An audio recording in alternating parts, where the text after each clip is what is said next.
सरकार की ही एक कमेटी ने फैसला कर लिया कि देश में बनने वाले 17 तरह के कीटनाशक यानी कि पेस्टिसाइड्स के उत्पादन पर रोक लगा दी जाए।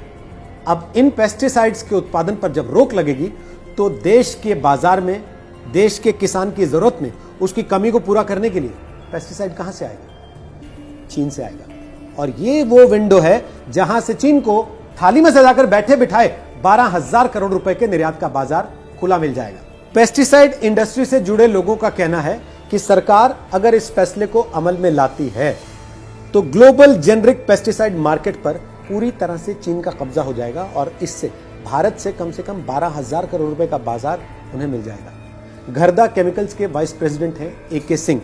वो ये कहते हैं कि इस बैन से भारत का पेस्टिसाइड बाजार सिमटकर 50% यानी कि आधा रह जाएगा और हम अपने चीनी प्रतिद्वंदियों को 12,000 करोड़ रुपए का बाजार खुला छोड़कर दे देंगे और ये आत्मनिर्भर भारत पर सबसे बड़ी चोट होगी। कृषि मंत्रालय ने 14 मई को एक नोटिस जारी करके इसका नोटिफिकेशन निकाला है कि 27 ऐसे पेस्टिसाइड्स हैं जिनका भारत में उत्पादन होता है, लेकिन फसलों पर, मनुष्यों पर, जानवरों पर इसका जो असर पड़ता है, इसकी वजह से जो नुकसान होता है, इसकी वजह से कमेटी इनके उत्पादन को भारत में बंद करने की सिफारिश कर रही है। अब मसला यह है कि इस मामले में सभी पक्षों को अपनी अपनी राय रखने के लिए इस कमेटी ने 45 दिन का वक्त दिया।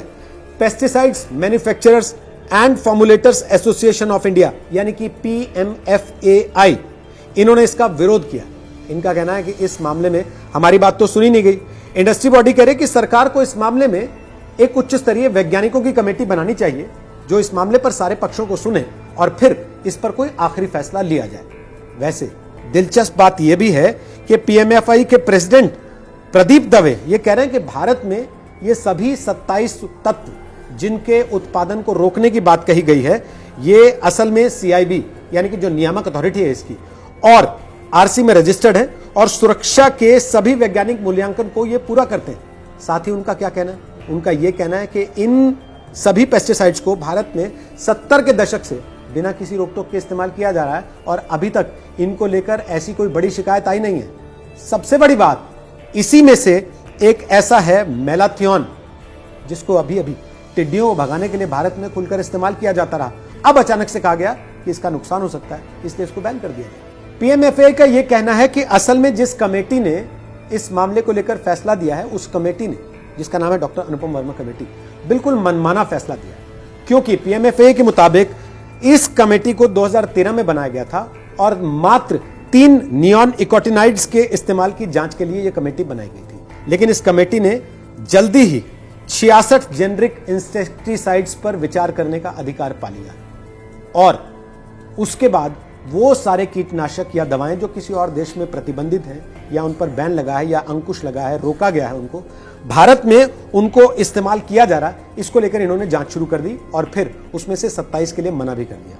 PMFA ये कह रही है कि असल में हर देश को अपनी जलवायु, अपनी जमीन, मिट्टी की प्रकृति और मौसम के हिसाब से और जरूरतों के हिसाब से कीटनाशक इस्तेमाल करने का अधिकार होता है। इसलिए किसी दूसरे देश की बात से तुलना करके अपने देश में प्रतिबंध लगा देना, क्या यह जायज है? यह सवाल उन्होंने उठाया। अब चिंता की बात यह है कि इन पेस्टिसाइड्स का घरेलू बाजार के करीब 40% हिस्से पर कब्जा है। जब ये भारत में बैन हो जाएंगे, मिलेंगे नहीं, तो भारतीय किसान को मजबूरन बाहर से इंपोर्टेड पेस्टिसाइड इस्तेमाल करने पड़ेंगे। जो पेस्टिसाइड अभी भारतीय किसान 350 से 450 रुपए की कीमत में पा लेता है, वो जब बाहर से आया हुआ पेस्टिसाइड खरीदेगा तो उसकी कीमत उसे देनी पड़ेगी 1200 से 2000 रुपए। और महंगा पेस्टिसाइड खरीदने के बाद भी लाभ किसे होगा? चीन को, भारत को नहीं।